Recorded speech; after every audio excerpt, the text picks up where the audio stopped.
Hey, good morning, friends, walkers and walkers to be. Welcome to Walk Wednesday. My name is Sharon Jordan, and I am your host. Walk Wednesday is a live chat show focused on you, the walker. Look forward to fundraising tips, information, and special guests. Our goal is to connect with you and share your experiences with our Lupus Walk community. And this is our second episode, so grab your lunch and stay tuned. We'll answer your questions and tell you more about the walk. Joining us is Terry Emon, who is with the Loopy Foundation. So before we get started, Terry, can you tell us a little bit about what's been going on the last couple of weeks? Okay, so we've been really busy at the foundation. This is Lupus Awareness Month, and we have been posting stories of people living with lupus. We have 31 Faces of Hope, and each day somebody tells their story. And we encourage people to stay on Facebook. Go and check out these stories because they're really poignant. They are interesting, and it gives you a perspective on what it's like to live with lupus. And we call it 31 Faces of Hope in your own words because we want it to be in their words. We want them to tell their story. We don't edit. We let them tell their experience, the good, the bad, the ugly, and the resilience. And that's what we get. We get just stories of, we call them Faces of Hope, because we get stories that are so hopeful. And we're so impressed by the resilience of so many people who have been through so many different things. But then the other thing that we have going on, besides these wonderful stories that we post every day, is we had a summit on Saturday.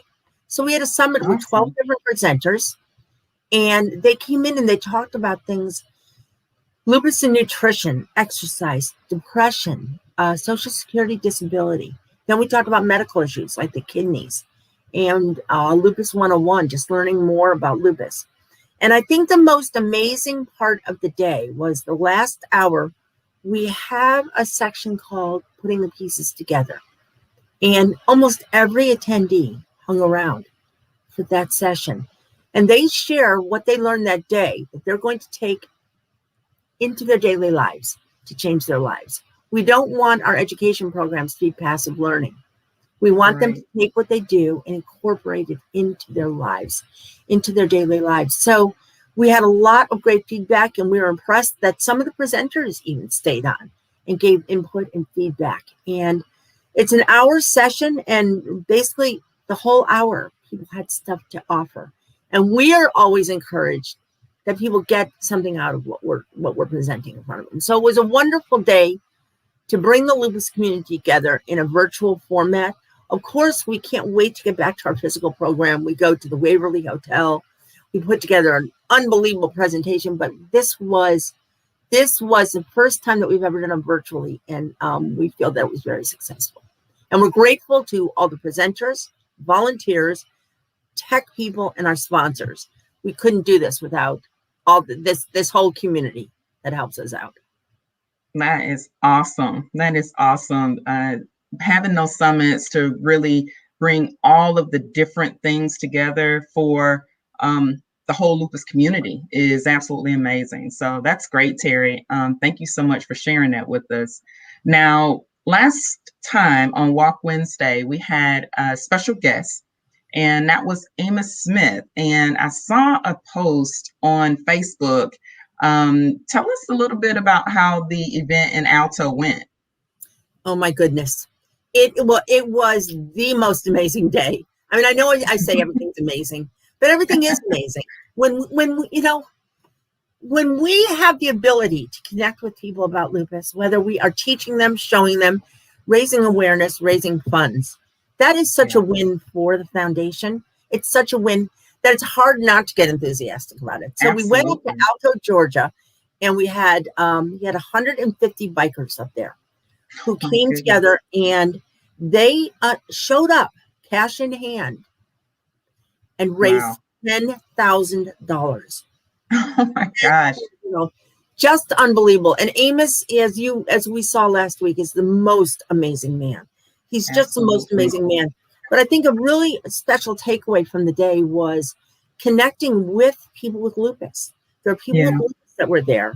And when I say that there were tears shed, they were so grateful to have that kind of awareness up in the northeast corner of Georgia that they've not seen until he brought this motorcycle ride up there. So he started out with raising $1,000 one year. And then the next year was $3,000. This year it was 10. And he's already collecting items for next year. He's already on it. And he's just, like I said, he's just the most amazing, generous man. And to be able to raise $10,000 and for those bikers to be that committed, but they're committed because of who he is and what he did. Right. So we're so grateful to Amos. Yeah, Amos is definitely a very, very inspiring individual and all the things that he's done over the years, not just in a single event, but over the years, continuing to be dedicated and committed to lupus and raising awareness and absolutely raising major big bucks for everything to go dump into the lupus community is just absolutely brilliant. Bravo, Amos. Right. Bravo. Yeah, bravo is right. All right. So, Terry, thank you so much for telling us about the event and definitely going and being there. You're always so hands-on with everything. We're focused on our walkers here. We want to tell your stories, want to share your events. We want to make sure that everything is being broadcast out to the entire lupus community. So now I am honored and I want to introduce to everyone Mrs. Adrian Allende. Good afternoon, Adrian. Are you there? Let me add her in here. Thanks, Terry. Hello. Hi, Adrian. How are you? I am doing very well. Good afternoon, and thank you so much for joining us. So why don't you introduce yourself? Let's start there. Okay, my name is Adrian Allende. Now I'm going to be okay with you messing up last name. Everybody does it. Sorry, I'll get it right. I promise. It's okay. I'm not even mad about it. I'm used to it. And I don't know. Introducing me, I know so many people, and I'm just this person. I live with lupus. I was diagnosed in 2006. Wow. I don't know. I've told my story repeatedly a lot of times. I can to the shorter version of going to the hospital for an ear infection and waking up 8 hours later after having an adverse reaction to an antibiotic shot. My system shut down. My kidneys failed. I was in a coma for a short amount of time. I believe it was about 8 hours. And I ended up being in the hospital for a little over a month and a half. And this was when I was first diagnosed with the lupus. The things that took place after that, though, if you go down the list, if you name it, I've had it. I had a heart attack at the age of 37, and that was the first one. I had a couple more after that. My liver has failed. It was 2011, and I actually flew out to California for my sister's wedding, and my liver failed the day after I landed, which happened to be my birthday. I don't even remember which day. But yeah, I don't know. I'm here. Memory losing. No, I can definitely understand. That's an incredible story. I mean, the things that people who are living with lupus deal with is just amazing. I don't know that everyone really understands what a lupus warrior has to deal with this invisible illness. Looking at you, there's no way I would know that you were living with lupus. They call it the invisible illness, and it's just very, very cruel because it attacks the body in so many ways. And for each individual, it's unique. It is not identical. And it attacks the entire body. The joints, the organs, the skin. You're constantly dealing with a lot of things. So I know you said you were diagnosed back in 2006. Tell us when you got involved with the Lupus Foundation. What happened was when I first ended up being in the hospital, because I was there for so long and I'm just the type of person that I am, I talk to everybody. I am just like interested in what's going on with people genuinely. So I ask a lot of questions. I kind of started to know what day of the week it was according to the nurses that would come in and see me, because they would continuously change their shift. So I was building friendships with the nurses that were coming in and out of my room. So there was a day where one of the nurses asked if it was okay to tell one of her friends about me. So I ended up meeting somebody else. She said that she volunteered at the Lupus Foundation.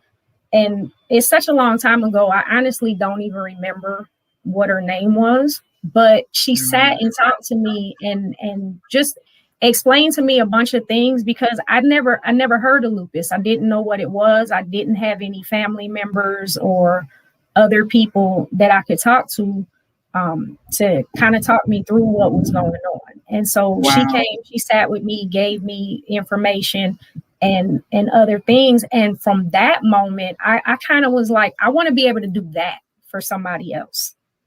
That's amazing. And that was just, and after that, I just been there. Like, I showed up for all of the things. I went to the first lupus walk that I went to was in 2007. And I had a huge team of people. And just in going out and saying that I had lupus, there were so many other people that would be like, oh, I have a cousin or a family member, or I have lupus. And it's just like, I'm in my head, like, why am I just now hearing from you that, you know, just things. Right. And it's always weird to me, the amounts of people that keep it to themselves or don't feel comfortable in letting other people know that they're going through what it is that they're going through. Now, recently, I started falling down in 2012.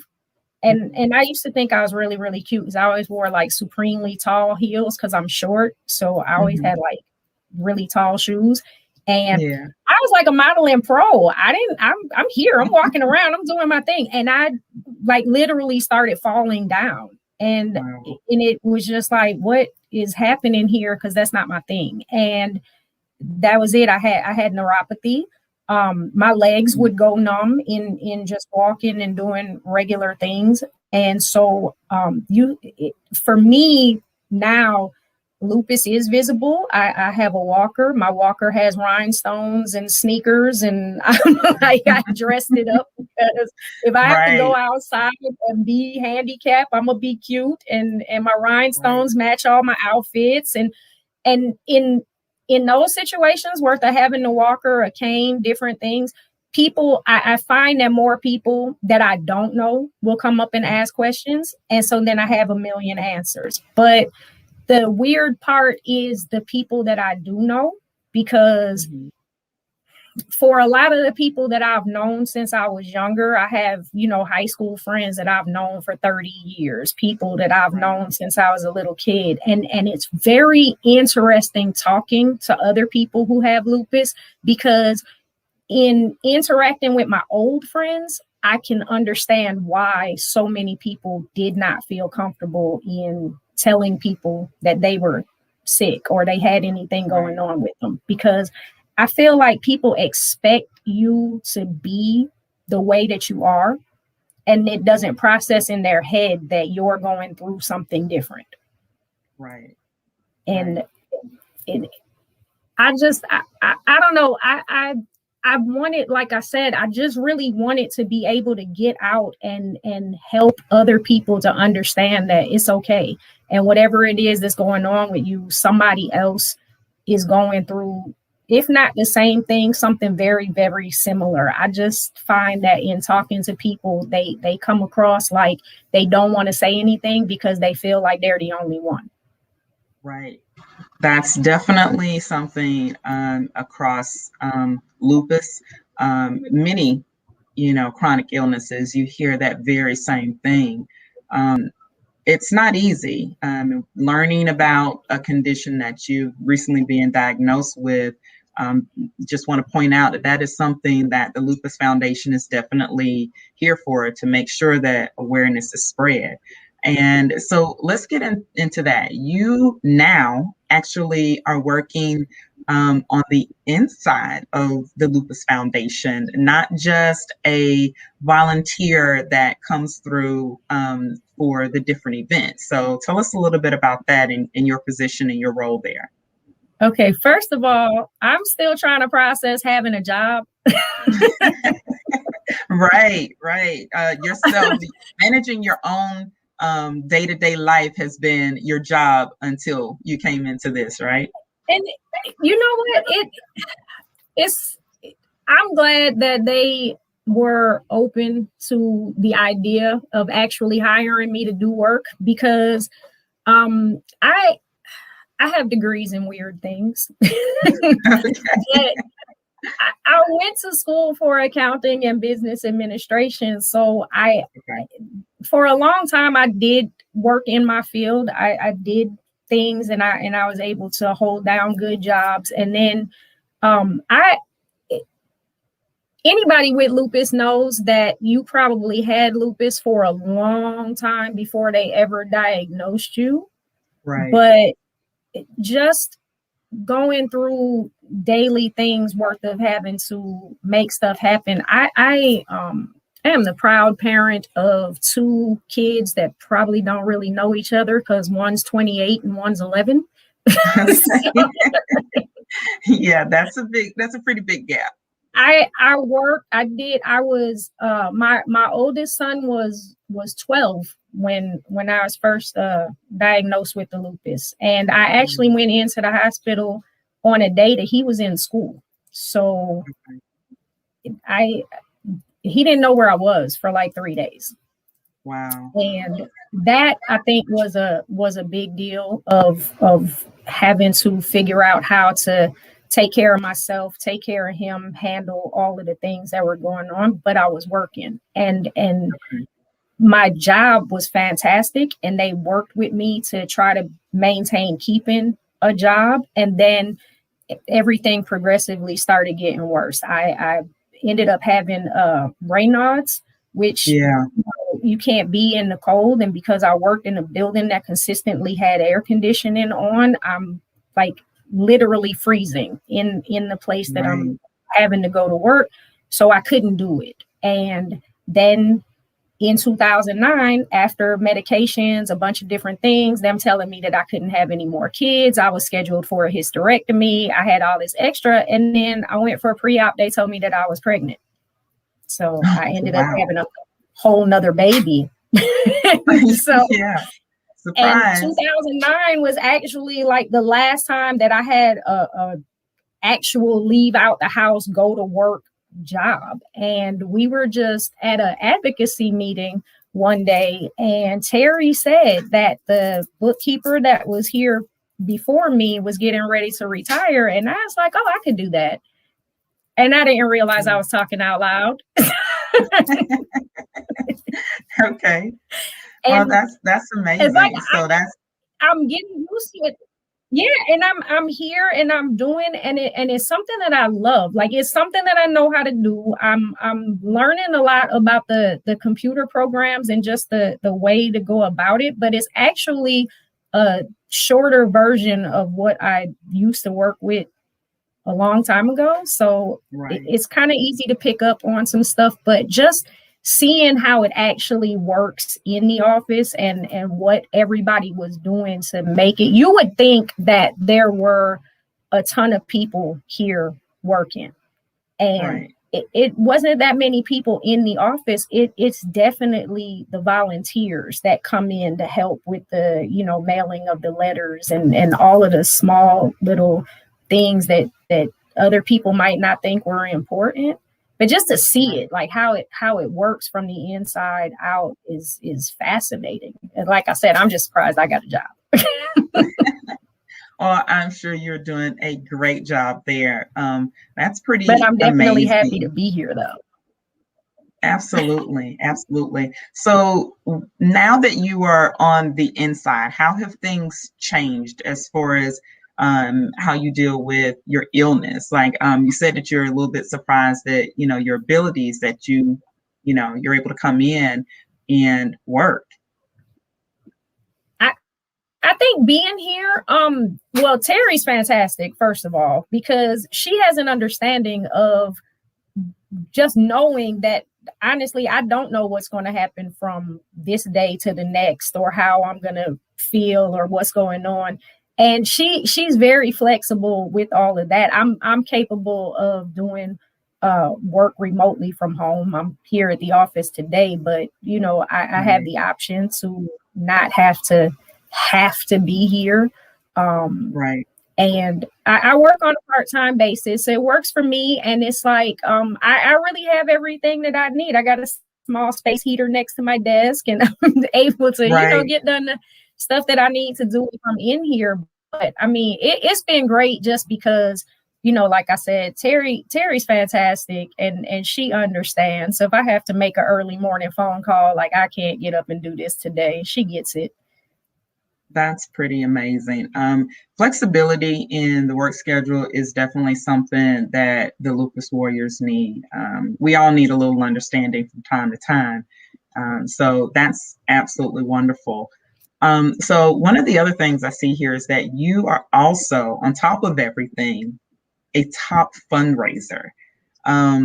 So how do you manage that? You know, how do you make that happen on top of everything that you deal with? First of all, my mama. my mama. I love that. I love that. We all love our mothers. No, like honestly, I have a few friends who are phenomenal people, and one of my friends, her mom passed away from lupus, and she donates at least $500 to my team every year. Wow. I have a friend that she lives in California. We grew up together. I want to say we met probably when I was in high school, like in 1988, and she still lives in California, and she literally only logs on to Facebook in April because she knows that my fundraiser page is there, and she donates outrageous amounts of money. And it's just, I've built connections. I've built connections with phenomenal people, and lucky for me, they love me. And I'm just like, here, this is what I'm doing. I'm open about it. I speak up about it. I make sure to put a good word in for anybody that I know that has family members and other people who are also living with lupus. And I just happen to come across really, really phenomenal people. And they don't mind giving me $1 when I ask for it. That is awesome. Well, definitely it's very important to have a good support system with family and friends. And when they can live through your passion for being an avid fundraiser for the Lupus Foundation, it shows. It shows.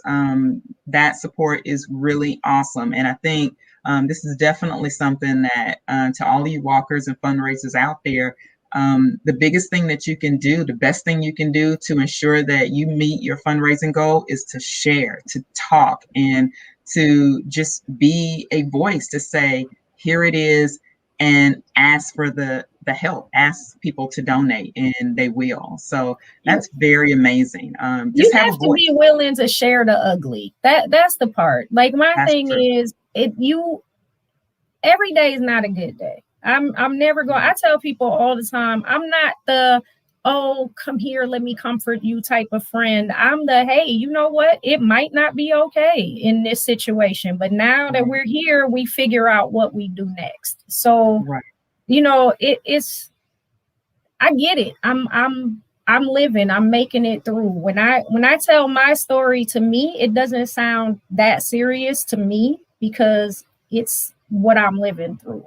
But I'm still living. So that's the important part. And so when I hear other people that are talking about whatever their situation is, I take it all in because again, like I said, I've had a heart attack.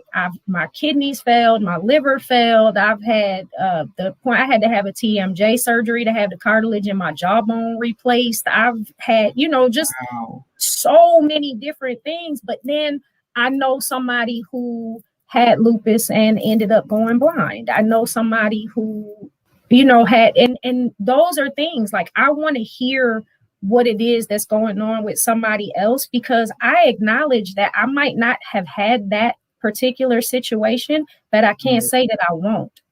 Right.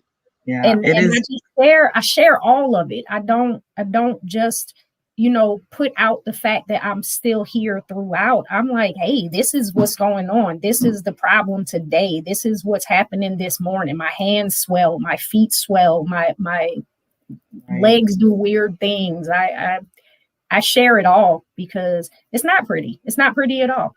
And it wouldn't be an invisible thing if more people spoke about what it is that's going on. It's not being lazy or not wanting to get up and do things. I want to do tons of things. I did all kinds of stuff. I went to college in Puerto Rico. I surfed. I went jet skiing. I cliff diving, you name it. I was in there and doing. I can't do any of that. I could hardly even walk to the bathroom some days. Yeah, but that's a lot of tough things to deal you with. share it though. When you put it out there, I mean, people are hearing it.